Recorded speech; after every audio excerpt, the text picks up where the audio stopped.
Gipay gayon sa lokal nga panggamhanan ang tulo ka adlaw nga boat and fisher folk registration and renewal alang sa tuig 2025.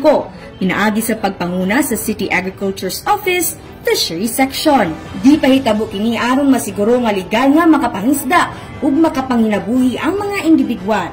Din pa man kini makahatag usab og dugang pagtagad o proteksyon gikan sa lokal nga panggamhanan.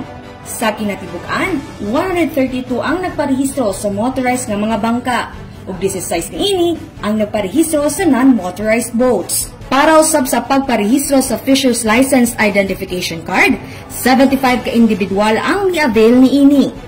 22 ang nikuha sa permit to operate alang sa mga fish cages.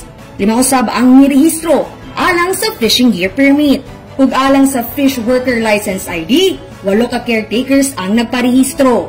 Kauban ng mga buhatan sa Coast Guard of the Philippines, City Fishery Aquatic Resource Management Council, PNP Maritime, City Treasurer's Office, ug Business Permit and Licensing Section na himong malampuson ang kalihukan nga nagtumong sa kaayuhan ug seguridad sa mga mandadagat sa syudad. Ang aktibidades gipahitabo sa Barangay Kaganguhan ug San Pedro. Kauban sa kamera si Louie Panagsagan, kini si Team Acevedo, gikan sa City Information Office Broadcast Services. Alang sa Frontline News Panabo, importante informed.